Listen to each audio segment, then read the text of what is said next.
May 19, 1967, late afternoon over the Thu Bon River Valley in Ecorse, South Vietnam. The sky is a heavy lid of grey, smeared with the last light of a sun smothered by monsoon haze. Heat rises off the jungle like breath from a living animal, and the river below glows dull brown, swollen and angry from last night's rain. Cutting across that sky at 300 knots is a single A-1H Skyraider, its big right R-3350 radial engine dragging the squat, overloaded bird through the wet air, props blurred into a silver disc. In the cockpit, sweat pooling under his flight helmet, is a U.S. Navy pilot with call sign Ramrod Two-One. His name is Lieutenant Commander Jack Hollis, and he is moments away from making the kind of decision that ends careers, saves lives, and haunts the rest of a man's life. On the river's east bank, in a patch of half-cleared scrub that was supposed to be a temporary patrol base, an understrength platoon of Marines is pinned to the mud. 8 of them are still capable of fighting. The rest are dead, unconscious, or bleeding out in the elephant grass. Somewhere beyond the tree line on 3 sides, Viet Cong, VC, rifles crack steadily, tight and disciplined, interspersed with the deeper thump of a heavy machine gun, firing short, economical bursts. Off to the west, in the folds of the low hills that mark the edge of the Quy Son Valley, artillery from a Marine battery at Fire Support Base Fuller rumbles like distant thunder, walking high explosive along suspected positions of the North Vietnamese Army, NVA, that have been pushing into this region all spring. The Marines, clinging to the riverbank, hold the last bit of decent ground before the valley floor and its rice paddies. If they're rolled up here, the VC and NVA have a straight shot to the river crossings and the key roads that feed Da Nang. This is the middle act of 1967 in I Corps, a time when the war is starting to feel less like an insurgency and more like a grinding confrontation between field armies with very different ideas of victory.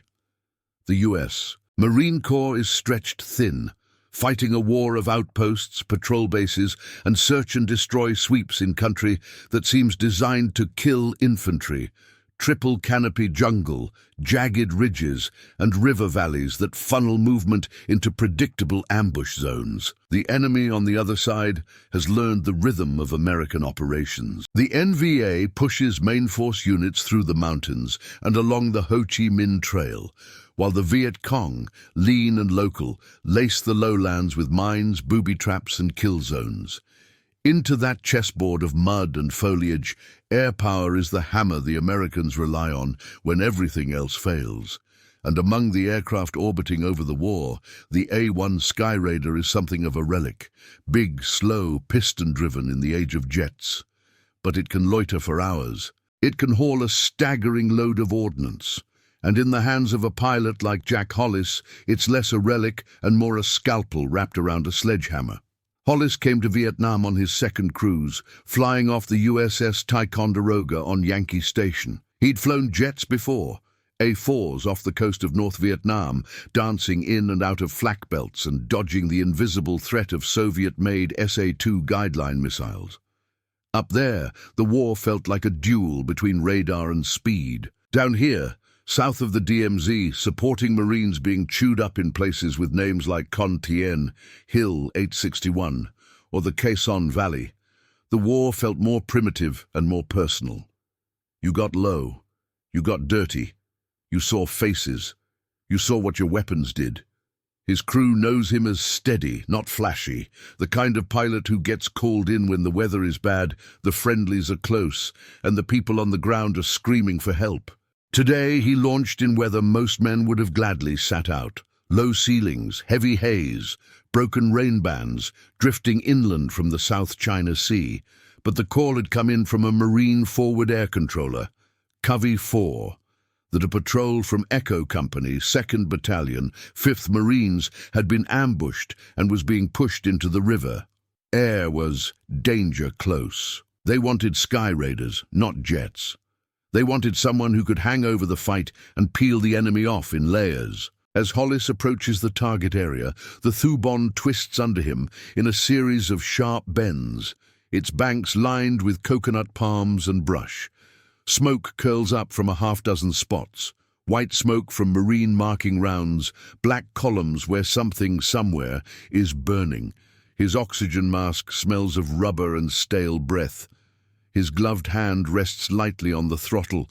The cockpit canopy vibrates with the engine's deep, pulsing roar. Covey 4, Ramrod Two-One on station Angels 3, he calls over guard, voice clipped calm.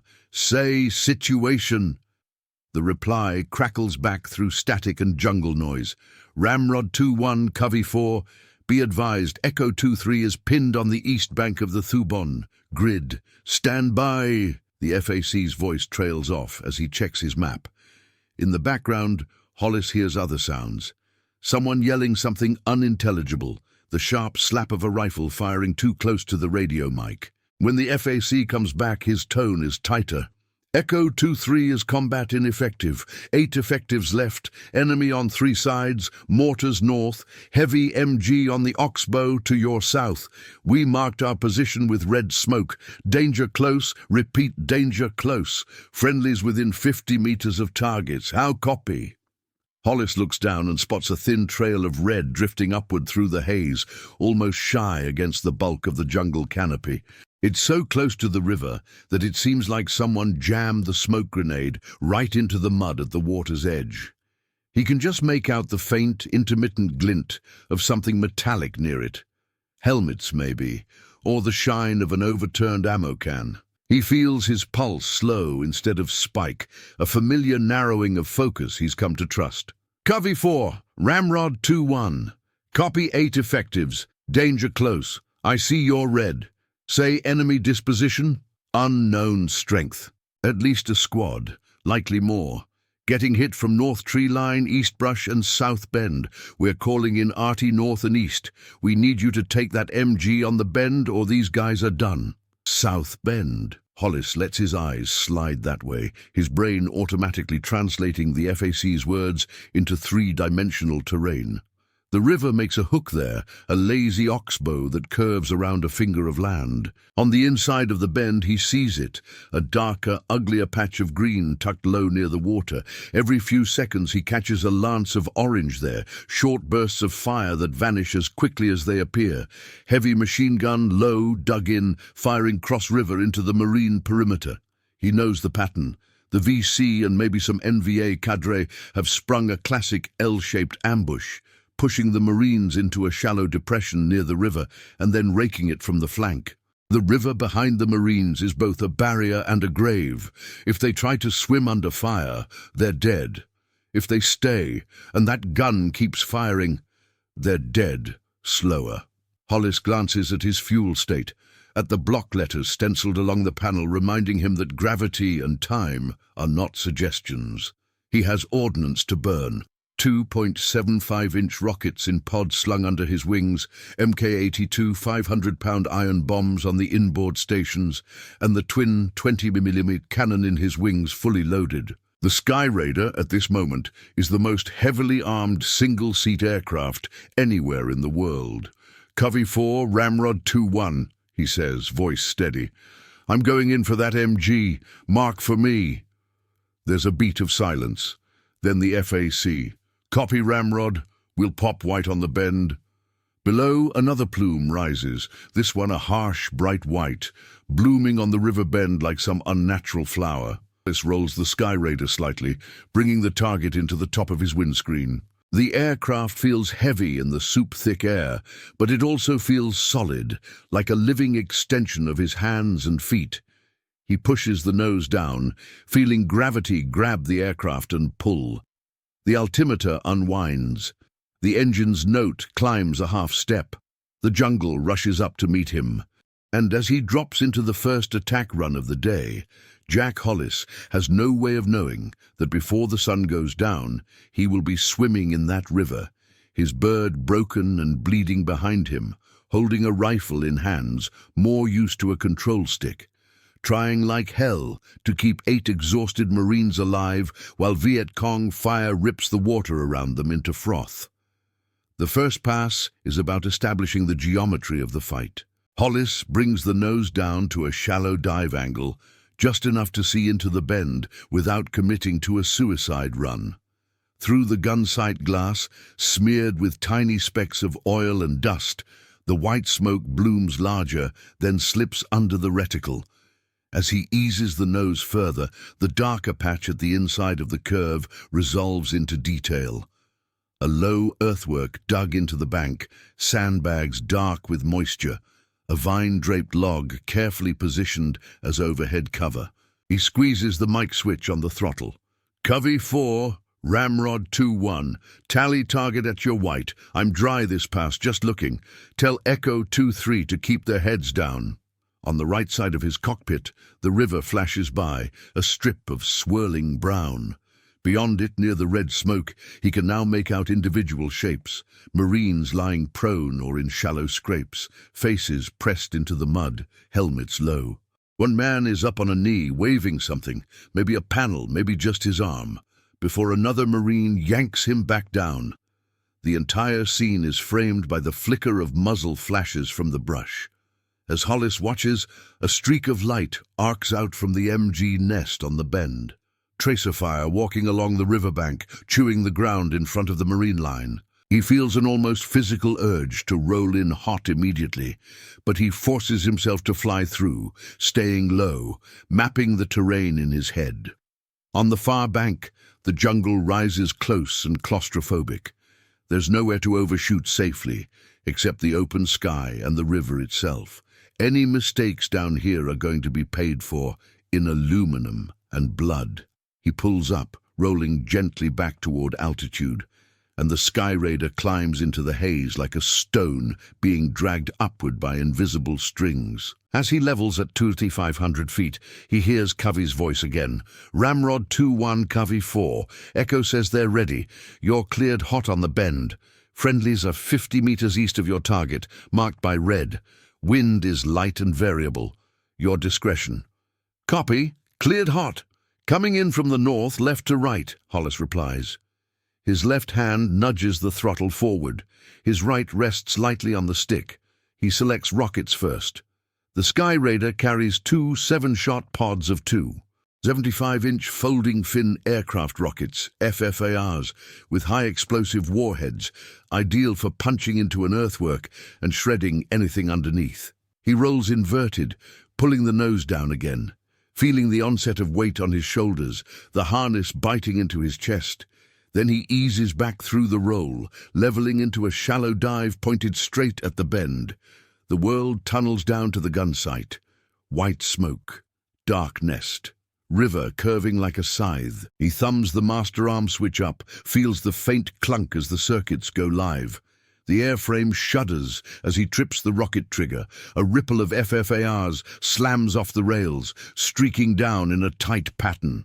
From the cockpit, they're little more than flashes of light, but he knows what they'll become at impact. He holds the line a heartbeat longer, then hauls back, skimming the top of the trees as the rockets strike. Below, the riverbank erupts. Fire and dirt and wood explode outward in violent, jagged geysers. The MG nest vanishes in a cloud of dust and black smoke. Secondary pops, ammunition cooking off, spark inside the maelstrom. The concussion thumps up through the Skyraider's belly like a physical punch. Good hits, Covey barks in his ear. Machine gun is quiet. Echo's reporting reduced fire from the south. Stand by. Hollis banks hard, coming around for a second run. The adrenaline edge is there now, but it's tempered by habit and training. The A1 is in its element, low, slow, mean. He glances at his fuel again, at the remaining ordnance. He's got 2 Mk-82s, a rack of cluster munitions, and those twin 20mm cannon still untouched.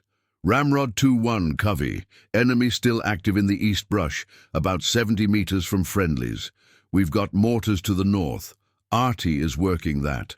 Can you give me a gun run east to west, parallel to the river, danger close? Roger, danger close, Hollis says, and there's a subtle shift in his voice now, a bit of steel.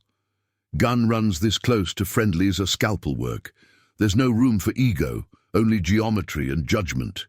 He rolls into another diving pass, this time angling himself so that his line of fire runs parallel to the Marine positions, offset by just enough distance that any overspray starts in the enemy tree line. He can feel the Skyraider wanting to accelerate, the prop biting hungrily into the air, but he holds his speed in a narrow band. Too slow, and he becomes a billboard for ground fire. Too fast, and his gun solution is a blur. He flips the selector to guns. The 20mm cannons hum awake, a low vibration through the wings. He sees the enemy position now, half-seen shapes flitting between tree trunks, a faint network of spider holes and firing pits cut into the underbrush. Traces reach up toward him, green and red lines that feel both slow and impossibly fast. Someone down there is learning, adjusting, walking their fire higher with each pass. Echo 2-3, this is Ramrod 2-1. I'm making a gun run along your east flank. Stay low, keep your heads buried, he says, knowing the FAC will relay it. Then he steadies the nose, lets the sight drift until it's just kissing the edge of the tree line. He squeezes the trigger. The Skyraider snarls. Twin streams of 20mm rounds pour down, stitching the jungle with incandescent fury. Trees shatter, earth fountains. The recoil shudders through the airframe in a steady, punishing rhythm. He walks the fire along the line, feeling more than seeing where the tracers fall, trusting the muscle memory of dozens of similar runs. The enemy fire falters, then stutters, then drops noticeably. He hauls back on the stick, pulling up over the treetops. A couple of rounds snap past the canopy, close enough that he hears the sharp metallic ping as one grazes the fuselage aft. Ramrod, Covey. Echo says thank you. Fire from the east is greatly reduced, but they're still getting popped from the north tree line. Mortars are bracketing. We've got at least one KIA, multiple wounded. They're saying if they try to move, they'll be cut to pieces. Extraction bird is 20 minutes out if it can even get in. Can you stay? Hollis looks at his fuel again. He does the math. Yankee Station is a long way off, but there's a Marine airstrip at Chulai and Da Nang both within range if he diverts. He's been on station long enough that the normal playbook would suggest handing off to another bird, except there is no other bird. The weather has grounded half the airborne assets in I-Corps. The Huey that's supposed to extract these Marines is having its own dance with ceiling and visibility. I can stay, he says simply. The next 10 minutes are a dance of steel and fire. Hollis cycles through his remaining ordnance with methodical precision, each run designed to peel another layer off the enemy positions. Cluster munitions bloom over a suspected mortar pit, spraying the area with lethal steel fragments. An Mk-82 slams into a stretch of the north tree line, the blast carving a raw wound in the jungle. Between each heavy strike, he threads in with gun runs, keeping the enemy's heads down, preventing them from massing for the final rush into the Marine perimeter. On the ground, the 8 surviving effectives of Echo 2-3 cling to their shallow holes and broken termite mounds, their world reduced to mud, blood, and the thunder of ordnance. They know only that someone up there, some faceless Navy pilot in a strange big prop plane, is riding herd over the sky on their behalf. With every pass, the enemy fire shifts, weakens, then surges somewhere else. It's a living thing, this firefight, changing with each decision made by a man they cannot see. But the enemy adapts too. As Hollis pulls up from yet another gun run, a new pattern of tracer arcs up from the far side of the river, higher and tighter than before.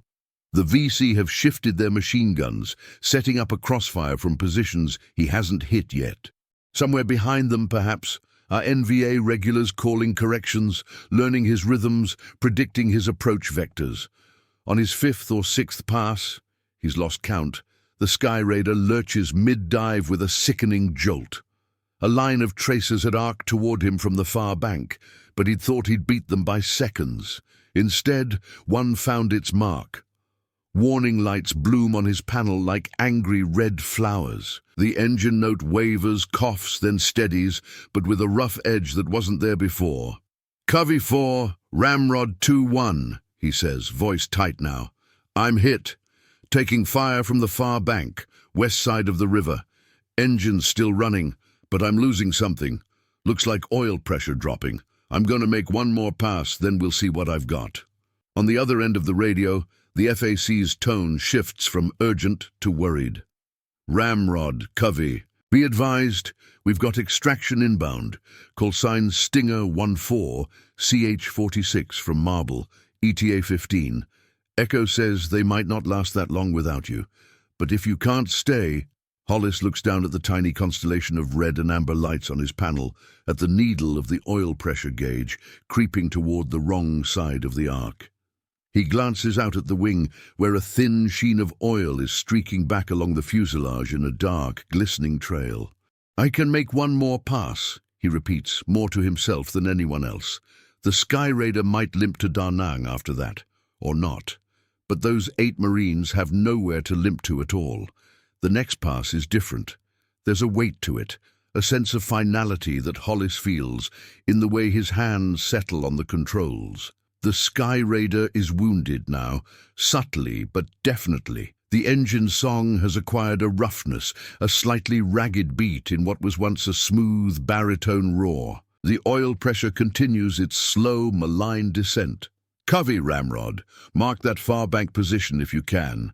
I'm rolling in from the east, guns and maybe one slick if I have to, he says. Ramrod, Covey, we'll mark with green smoke, west bank, just upriver from the bend. Friendlies are still on the east bank, red smoke, you'll be crossing over them. He acknowledges, then rolls the Skyraider onto its side, pulling the nose through the horizon. The world outside rotates in a blur of grey and green and brown. In the split second of inverted flight, he can see the curve of the river, the smear of red and green smoke below, the tiny, frantic movements of men under fire. Then he's back in the dive, nose pointed straight at the west bank. The green smoke pops, a vivid marker against the dark tangle of foliage. Around it, Hollis sees the telltale signs of a hastily prepared firing position. Brush bent at unnatural angles, a gap in the tree line where the muzzle flashes flicker like angry fireflies. He lines up the reticle just above the smoke, waiting for that instinctual moment when target and sight picture feel right. He squeezes the trigger, and the 20mm cannons roar again, tearing a path into the west bank. At the same time, he thumbs the bomb release, and one of the 500-pound Mk-82s peels off the wing, dropping away in a clean arc. He holds the dive just long enough to watch the bomb fall, then pulls. The blast slams into the west bank like a hammer blow. Trees disintegrate, earth lifts, a shockwave ripples across the river, sending concentric rings through the muddy water. The enemy machine gun fire from that sector stops entirely, replaced by the chaotic, panicked crackle of small arms sprayed blindly from survivors who just had their world inverted. But the price comes due immediately. As Hollis hauls the Skyraider up and away, another line of tracers stitches the air in front of him. This one from the north tree line he'd been pounding earlier. They're not accurate, not yet, but there are enough of them that luck doesn't have to work very hard. Something hits the left wing with a sound like a baseball bat slamming into a metal trash can. The Skyraider yaws hard, dropping its left wing. The engine coughs again, more violently this time, and a smear of grey smoke joins the oil streak behind the prop. Warning lights bloom in fresh patterns. For the first time that day, Hollis feels genuine doubt. Not fear. That came later, when the adrenaline drains away and the quiet creeps in. But doubt. Doubt that he can keep this flying machine in the air long enough to do what needs doing and still live to tell anyone about it. He wrestles the aircraft back under control, trimming out the sudden tendency to roll left. The stick feels heavier, less responsive, like he's flying through syrup instead of air. The engine instruments show a picture that any reasonable pilot would interpret as one word: divert. He could, right now, declare an emergency, climb as best he can, and limp toward Chu Lai or Da Nang, hoping the big radial doesn't seize up and turn his Skyraider into a falling brick. Ramrod Two-One, Covey. The FAC's voice cuts into his thoughts, taut but controlled. Status: Echo reports reduced fire, but they're still taking hits. One more KIA. Stinger is 10 minutes out and might have to wave off if fire's not suppressed. He can picture it. A CH-46 Sea Knight trying to flare into a landing zone under unsuppressed enemy guns, the big twin rotors churning the air, the helicopter practically begging to be hit. He's seen what happens when they are. Aluminum peeled open like a can, fire and rotor blades and bodies thrown like rag dolls. Helicopters dying in Vietnam is a particular kind of horror. This looks down again.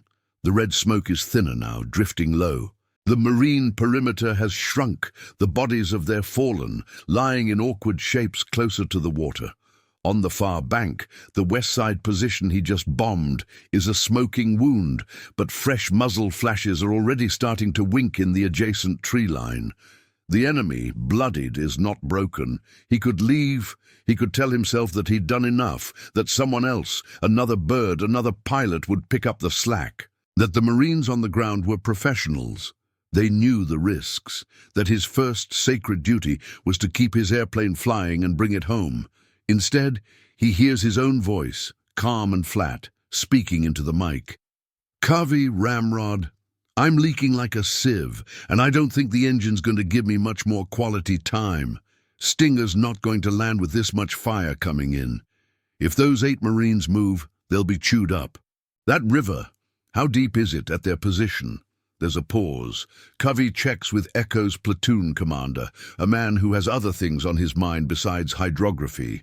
But Marines are used to rivers, and somebody has walked through that stretch on earlier patrols. "Ramrod, Covey, Echo says it's maybe 10-12 feet deep near the bank, channeled deeper toward the center. Slow current right now. Muddy bottom. Why?" Hollis doesn't answer immediately. In his head, something is taking shape, an idea that is equal parts insane and brutally logical. He looks at the dwindling fuel, at the bleeding engine, at the shrinking perimeter where 8 Marines are trapped between bullets and water. He thinks about the CH-46 inbound, fat and vulnerable, needing a landing zone that isn't raked by machine guns. "Covey, Ramrod," he says finally, "if I put this bird in the river between Echo and the far bank, how much cover would it give them? Could they get behind me, use the fuselage as a shield?" On the other end of the radio, there is stunned silence. It stretches out long enough that Hollis wonders if he's lost the transmission. Then slowly, Covey answers, "You're talking about ditching, Ramrod." "I'm talking about this engine quitting on me in a couple of minutes, whether I like it or not," Hollis replies. There is a thread of dry humor there, but it's thin. "I'd prefer it quit in a place that does those Marines some good. A1's a big girl. She'll make a nice chunk of cover if I put her in sideways. Echo can stack up behind me in the water, make it harder for the Viet Cong to shoot them while Stinger comes in." "Ramrod, that's—" Covey stops himself. Somewhere below and to the east, 8 Marines are listening to a voice from the sky propose to crash his airplane into their river so they won't die alone. "Ramrod, Echo's CO says that's your call. They say they won't forget it either way." Hollis stares out over the nose, at the muddy ribbon of the Thu Bon, at the little patch of hell on its east bank.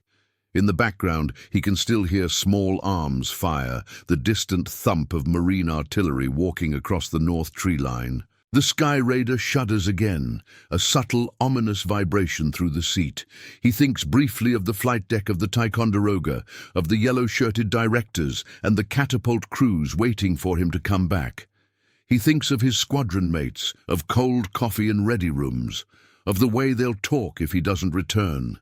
He thinks of the Marines down there, faces he cannot see, who will either live long enough to remember his name or die nameless in the mud. "Covey, Ramrod," he says at last, and in his voice there is no drama, only decision.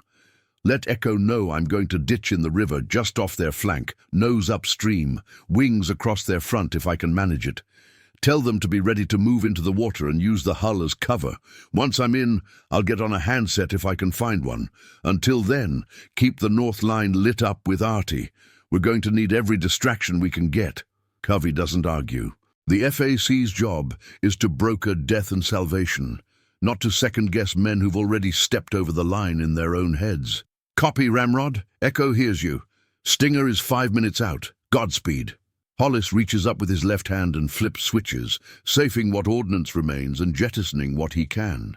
The last Mk-82 drops away, splashing harmlessly into the river further upstream. If he's going into the water, he wants the Skyraider as light as possible and carrying nothing that will explode on impact. He locks his harness tighter, feeling it bite into his shoulders.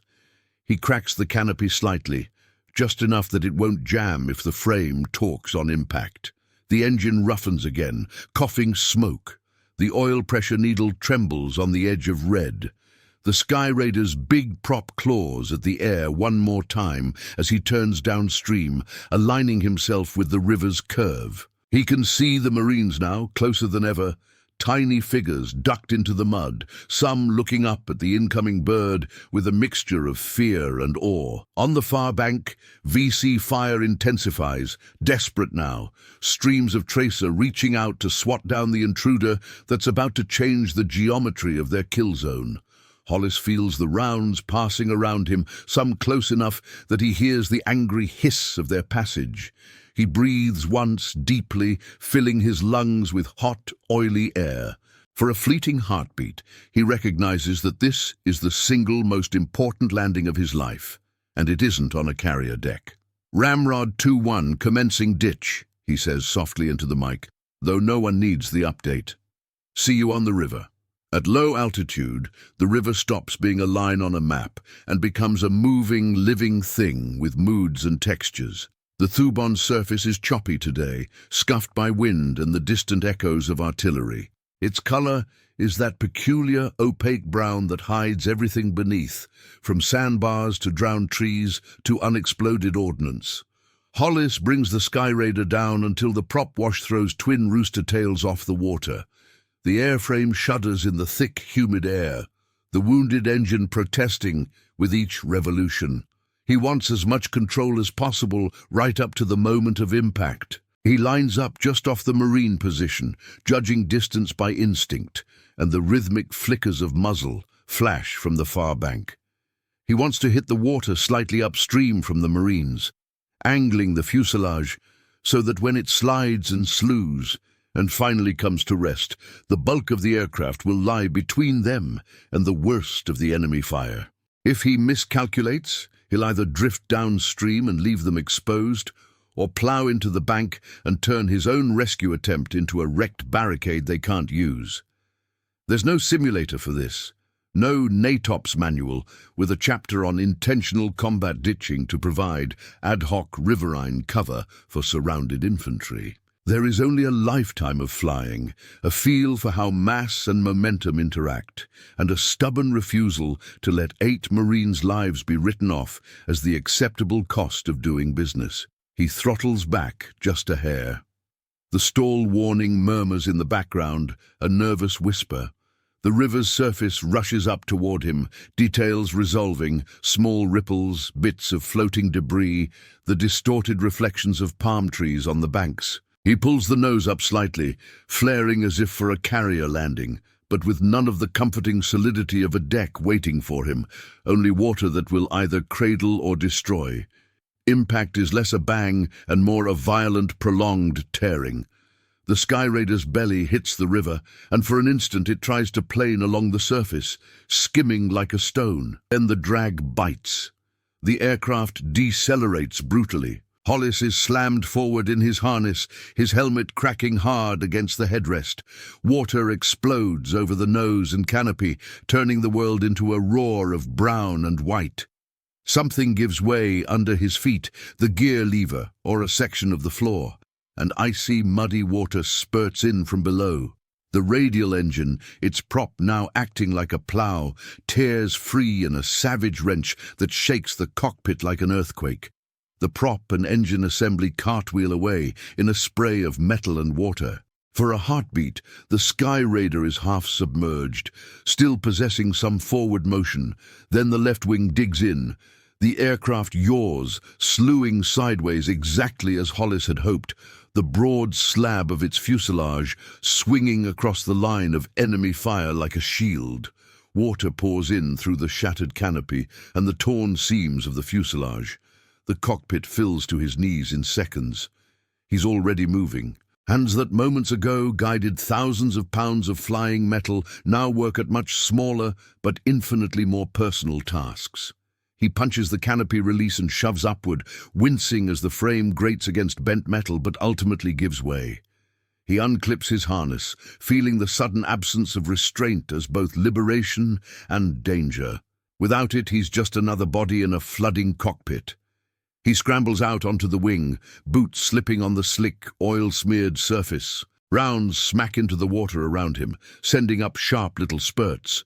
The wrecked nose of the aircraft, bobbing low, faces upstream as planned, its tail slightly lower, nearer the marine bank. The whole wreck groans and shifts with the current, but holds more or less in place. A man-made island of jagged aluminum and composite in a river of mud and fire. Hollis dives off the wing into the water, the shock of the temperature, cooler than the air, but still warm compared to the oceans he's used to, slamming into him like a physical blow.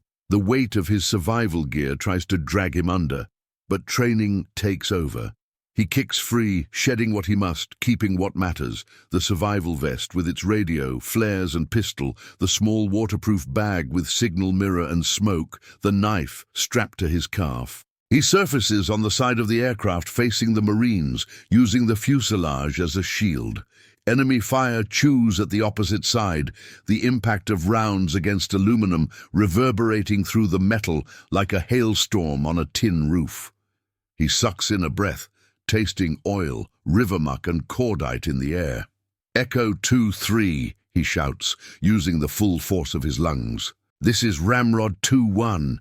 Get your men into the water behind the bird. Use the fuselage for cover. Move, move." At first, he's not sure they hear him over the continuing gunfire and the distant rumble of artillery. Then he sees movement along the bank. Figures crawling, stumbling, dragging others. A Marine appears at the water's edge, helmet askew, face streaked with mud and blood. He's clutching an M16 as if it's the last solid thing in the world. "Say again," the Marine yells back, half in disbelief, half in desperation. "Use the plane as cover," Hollis roars. "Get in the river, behind me. I ditched this thing for a reason. Don't let it be for nothing." That breaks the paralysis. The Marines start moving. One by one they slide, fall or dive into the water, some helping others who can't move on their own. The first two swim awkwardly toward him, weighed down by gear and fatigue. Hollis reaches out, grabbing the nearest by his webbing and hauling him against the fuselage. "Work your way down the hull," he shouts in the man's ear. "Get to the tail, stay low, keep the metal between you and the far bank." The Marine nods, eyes wide, and begins, hand over hand, scrambling along the submerged curve of the fuselage toward the tail. More follow, forming a ragged line of bodies clinging to the ruined aircraft, using it as a crude floating seawall against the hail of VC rounds. Hollis pulls himself up enough to peek over the top of the fuselage toward the far bank. He sees VC figures moving through the trees, some in black pajamas, others in mixed uniforms, all lean and purposeful. They're shifting positions, trying to angle their fire around this new, unexpected barrier. One of them, bolder than the rest, wades into the shallows, AK held high, firing short bursts. Hollis ducks back down, heart pounding. He reaches to his vest and yanks free his survival radio, a small, olive-drab brick with a stubby antenna. Water runs off it in muddy rivulets. He thumbs it on, hears the crackle of static, then Covey's voice cutting through. "Ramrod 2-1, this is Covey 4. We saw your ditch. Jesus, man, status?" "Covey Ramrod," Hollis pants, pressing the radio to his mouth as he clings to the fuselage. "I am in the water on the friendly side of the bird.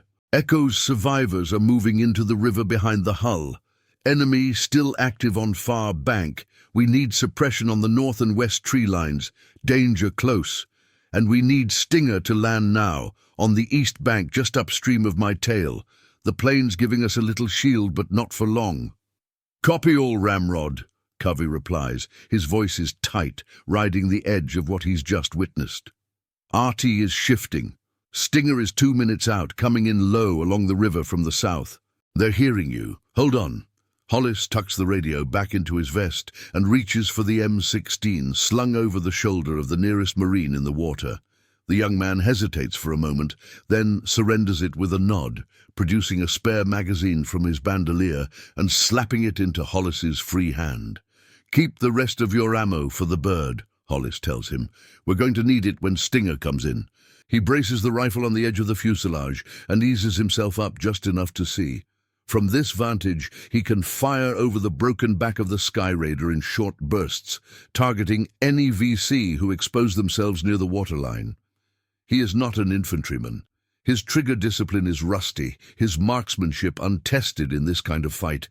But at this range, with the enemy moving under the stress of artillery and air, volume counts almost as much as precision. He fires in controlled 3-round bursts, the M16 bucking lightly in his hands. Brass clinks and splashes into the river. Across the way, a VC rifleman jerks and falls, vanishing into the reeds. Another dives for cover, his return fire going high. The fuselage rings like a drum as rounds slam into it, but the metal holds, for now. The minutes stretch. The river becomes a liminal space between survival and annihilation. The Marines huddled along the tail section fire from behind their aluminum seawall, popping up to put rounds into the far bank, then dropping back into the water. Some have found niches and crevices in the torn metal where they wedge themselves, half submerged, breathing hard, eyes wide. Overhead, the artillery barrages shift, their crumps moving in a deliberate pattern, walking fire along the north and west banks just beyond the immediate engagement zone. The FAC has to balance suppression with the risk of shrapnel slapping into the water where friendly heads occasionally appear. And then, at last, there is a new sound. A faint chop at first, barely distinguishable from the ambient thunder. Then louder, more distinct, the unmistakable rhythmic thump of twin rotors beating the air. The CH-46, call sign Stinger 14, sweeps into view around a bend in the river, flying low, spray flicking up off the water in its wake. Its olive-drab fuselage looks impossibly large in this cramped space. A steel dragon trying to thread a needle. "Stinger 14, this is Covey 4, the FAC calls. "Be advised, Echo and Ramrod are in the water on the east bank behind the wreck. Enemy on far bank, suppressed but not out. You are cleared to land upstream of the A1's tail, facing south. Expect small arms. You are their only ticket out." The Sea Knight's pilot acknowledges, voice calm, in the way of men who've already accepted that they might be flying into a buzzsaw. The helicopter flares, nose rising slightly, as it bleeds speed and descends toward the narrow strip of churned-up mud that passes for a landing zone. Its rotor wash slams into the water and the wrecked Skyraider alike, sending sheets of spray over Hollis and the clinging Marines. The enemy sees it too. Fire intensifies from the far bank, wild and furious. Tracers crisscross the space between jungle and river and helicopter, green and red lines in the humid air. The fuselage of the Sea Knight blossoms with small starbursts, where rounds strike and ricochet. Inside, the crew chief yells directions, urging the pilot down, pointing out muzzle flashes with a gloved hand. Hollis and the Marines pour fire into the far bank, every man who can hold a weapon adding his muzzle to the cacophony. The broken Skyraider acts as both shield and firing platform now, its torn skin and twisted ribs hosting a desperate ad hoc firing line. Hollis feels rounds zipping close, hears them slap into the fuselage inches from his face. But his world has narrowed to the sights of the M16, the rhythm of his breathing, the scream of the rotors overhead. The CH-46 touches down hard, skids slightly in the mud, then settles. Its rear ramp slams down, and Marines from its security element spill out, forming a short, brutal corridor from the ramp to the river's edge. They wave and shout, their words torn away by rotor wash, but the intent is clear. Move, now. Go! Hollis bellows at the Marines clinging around him. Get to the bird! I'll be right behind you! They start peeling off the fuselage, some swimming, others half wading, half crawling through the shallow water toward the waiting helicopter. The first few reach the bank and are seized by the landing force, dragged into the relative safety of the ramp. The wounded are pushed along by those less injured, a chain of muddy, exhausted bodies driven by the simple, burning desire not to die in this river. Hollis keeps firing as he backs along the fuselage, moving toward the tail. His shoulders ache, his fingers sting from hot metal and recoil, his throat is raw from yelling over the combined roar of battle and machine. Somewhere along the way, he swaps out magazines with the automatic, practiced movements of someone who has watched countless Marines and sailors do the same and absorb the motions by osmosis. When he finally drops into the water to make his own sprint, the world compresses into a tunnel of sound and motion. The river is waist-deep near the tail, the mud sucking at his boots. He wades, half stumbles, half swims, the M16 still clutched in his hands. Rounds snap over his head, close enough that he can hear their angry hiss. A Marine appears at his side, grabbing his arm, half pulling, half dragging him toward the ramp. Hollis wants to shake him off. Pride, maybe, or the ingrained instinct of a pilot to go under his own power, but his legs aren't as strong as his will right now. Together they reach the bank and are hauled up by more hands, shoved into the dim, vibrating interior of the CH-46. Inside, it is a chaos of bodies and noise. The surviving members of Echo 2-3 are crammed shoulder to shoulder, faces streaked with mud and blood and exhaustion. Some are crying openly, others stare straight ahead, shock hollowing their eyes. The crew chief moves through them, checking that everyone's in, counting helmets, yelling something about all aboard into his headset. Hollis collapses against the bulkhead, lungs burning, heart hammering. The rifle slips from his grasp, caught at the last second by the Marine who helped him. For the first time since he rolled in on his initial pass, he allows himself to feel something like disbelief at what he's just done. The ramp slams shut. The helicopter lifts, engines straining, rotors clawing at the air. As it rises above the river, enemy fire chases it, reaching upward in one last futile attempt to pluck it from the sky. But the geometry has changed. The ambush is broken. The shield of aluminum lying crooked in the water below has done its work. From the air, as the CH-46 banks away and claws for altitude, the battlefield shrinks. The broad, brutal intimacy of the firefight collapses into a small vignette beneath the departing helicopter. A muddy river, a twisted chunk of grey metal half submerged near the east bank, thin wisps of smoke rising from both shores. Artillery continues to thump in the distance, but the immediate threat to Echo 2-3 has passed. Inside the sea night, the world is now all interior noise and dim red light. The Marines sit in two facing rows along the fuselage, strapped into web seats where possible, others simply huddled on the floor. Blood drips, mixes with river mud, pools in small, sticky puddles that roll with the aircraft's movements. A corpsman moves among them, triaging instinctively. Compress here, tourniquet there, a shot of morphine for the man whose leg is more bandage than flesh. Hollis sits near the ramp, back pressed to the vibrating bulkhead. His flight suit is soaked, streaked with oil and river muck. His helmet hangs loose around his neck, mask dangling as if he merely stepped out of a cockpit between sorties. The dissonance between what he has done and where he is now gnaws at the edge of his consciousness. A young Marine across from him stares openly. Finally, he leans forward, shouting over the engine noise. "Sir, was that your plane?" Hollis looks at him, at the raw youth in his face, the prematurely aged eyes, the smear of another man's blood along his chin. "Yeah," he answers, voice hoarse. "She was mine." The Marine shakes his head slowly, somewhere between disbelief and awe. "You're crazy, sir," he says. Then, after a moment, "Thank you." Others nod, some reaching across to clap Hollis on the shoulder, others too spent to do more than lift a hand. The connection in that cramped fuselage is wordless and profound. The abstract promise, "We'll come get you if you're in trouble," has taken flesh and shape in the form of a pilot who ditched his own Skyraider into a hostile river to build them a wall. The flight to Marble Mountain Air Facility is short but feels longer.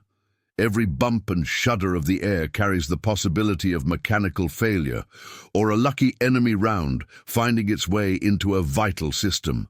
But the sea night holds together. When its wheels finally touch down on a marked LZ of compacted red dirt, the transition from combat to the rear is abrupt. The ramp drops and the world floods in. Medical teams with stretchers, Marines from other units, Navy corpsmen, the organized chaos of a rear area receiving point. The wounded are brought out first, triage tags flapping from their chests. Some are rushed directly toward the waiting medevac Hueys or ambulances.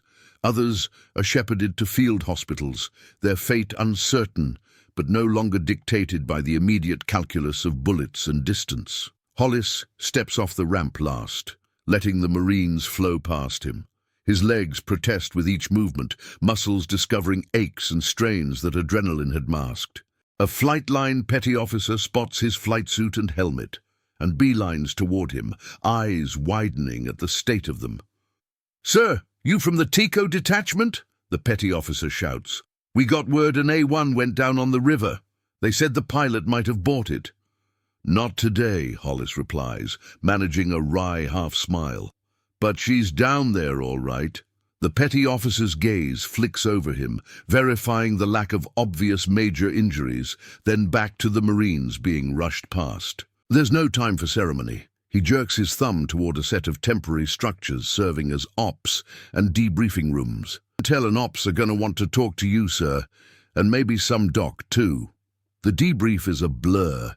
He sits in a folding chair, wrapped in a grey blanket someone handed him as a major from the Marine Air Wing and a Navy commander from the Ticonderoga's detachment pepper him with questions, coordinates, enemy disposition, ordnance expended, damage assessment. He answers in a flat, even tone, the pilot in him reverting to the checklist mentality, even as the rest of him swims in slow-motion shock. When they get to the ditching, there is a moment of silence. "You intentionally put an A-1 into the river to create cover for a ground unit?" the Marine Major asks, as if confirming a report that sounds insane even by Vietnam standards. "Yes, sir," Hollis replies. "Engine was going to quit on me anyway. Figured better to do something useful with the momentum while I still had it." The Navy commander rubs his temples, exhaling slowly. "You realize what kind of paperwork this is going to generate?" he says at last, but there's a ghost of a smile at the corners of his mouth. "And what kind of boards you're going to sit in front of?" Hollis shrugs, fatigue pulling at his shoulders. "I realize 8 Marines are still breathing because that airplane isn't. I can live with whatever comes after that." Word spreads, as it always does in war. Stories ripple outward along mess lines and radio nets, across ready rooms and hooches. The details mutate in the telling. Some say he belly-landed on a sandbar, others that he deliberately rammed an enemy sampan. But the core remains. A Navy pilot ditched his heavily armed, enormously valuable Skyraider into a live firefight to pull 8 Marines out from under the guns of the Viet Cong and then fought in the river with them until a helicopter could get in. In the months that follow, the incident is written up. Witness statements are taken from the Marines of Echo 2-3, from Covey 4, from the crew of Stinger 1-4. Photos from overhead show the warped, half-submerged fuselage of the A-1 still lying in the Thu Bon like some strange monument before the river's moods and the jungle's hunger finally reclaim it. The recommendation goes up the chain. Some argue for the Medal of Honor. Others, cautious by nature or politics, temper their language. In the end, Hollis receives the Navy Cross, the service's second highest decoration for valor, presented on the Ticonderoga's deck in a ceremony that feels, to him, oddly disconnected from the river mud and fear he remembers. The citation speaks of conspicuous gallantry and intrepidity and extraordinary heroism, of intentionally ditching his aircraft in hostile waters to shield friendly forces and continuing to engage the enemy under intense fire. He stands at attention, listening to the words, feeling the weight of the ribbon and metal as it's pinned to his chest. He thinks of the faces in the CH-46, of the young Marine who called him crazy and thanked him anyway. He thinks of the Marines who didn't make it to the helicopter, whose bodies remained on that riverbank or were carried downstream by the current. Decorations, he knows, are for the living. After Vietnam, Hollis finishes his tour and eventually leaves the Navy. The war grinds on without him, moving through its awful phases: Tet, Khe Sanh, the slow bleeding of public support, Vietnamization, withdrawal. The Skyraider itself is phased out of U.S. service, replaced by sleeker, faster jets and different doctrines. But in small air forces around the world, A-1s continue to fly for years, stubborn relics of a war that never seems entirely finished. Hollis settles into a quieter life stateside, flying corporate for a while, then instructing younger pilots in skills that may never again be needed in quite the same way. Sometimes he wakes in the night with the sensation of water closing over a cockpit, with the sound of rounds snapping past his ears, with the heavy thump of rotors beating the air above a river he will probably never see again. He keeps in touch with some of the Marines from Echo 2-3. Not all. Vietnam scatters people in strange ways, and not everyone wants to keep looking backward. But there are reunions, letters, the occasional phone call. More than once, a man who was 20 and invincible on that riverbank calls him decades later with a different timbre in his voice, shaped by years and family and the slow accumulation of sorrows and joys. "You probably don't remember me, sir," one of them says at a reunion, hair gone grey, hands calloused from a lifetime of work. "But I was number 6 in the line on your bird that day. I had a kid a year after I got back. I got grandkids now. All that life." He trails off, then looks at Hollis with wet eyes. "All that life because you decided to park your airplane in a river." What happened on the Thu Bon that day is one story among thousands from Vietnam. The war was full of moments like it. Some recorded, many lost to the jungle and the river and the eroding power of time. It was a war where technology and doctrine often seemed to collide with the messy reality of human fear and courage, where pilots trained for high-altitude nuclear delivery found themselves flying low and slow over triple canopy jungle, where infantrymen meant to hold clear lines found themselves fighting for every tree and hedgerow in a land that never stood still. The ditching of Ramrod Two-One Skyraider is not about the glory of machinery or the elegance of strategy. It is about a moment when the cold math of risk and asset value was overruled by something older and more stubborn: the refusal to leave someone behind if there is anything at all, left to be done. It is about what happens when the abstract promise of "we will come for you" becomes real enough that a man throws his own wings into the river to make good on it. In the end, that is one of the enduring truths of the Vietnam War, buried beneath the arguments over policy and politics and strategy. For all the miscalculations and deceptions that sent men into that conflict, once they were there, they fought and bled, and sometimes did impossible things for one another. Carrier pilots and grunts in the mud, helicopter crews and medics, forward air controllers and engineers, each tethered to the others by bonds that the jungle and the river and the enemy could strain, but never entirely break. Somewhere under the shifting waters of the Thu Bon, bits of aluminum and steel from an A-1 Skyraider may still rest, slowly dissolving into silt. The jungle has reclaimed the banks. The war has moved into history books and documentaries and the fading memories of those who were there. But for 8 Marines and 1 Navy pilot, that river will always be more than a line on a map. It will be the place where a decision made in seconds carved decades of life out of the teeth of death. If you've listened to this story and know someone who flew the Skyraider or who humped a pack through I-Corps along rivers like the Thu Bon, share their name and unit in the comments so they're not forgotten. If there are other hidden corners of the Vietnam War you want us to bring into the light, stories of courage, doubt, sacrifice, tell us below. And if you believe stories like this still matter, consider subscribing so we can keep chasing them down, one riverbank at a time.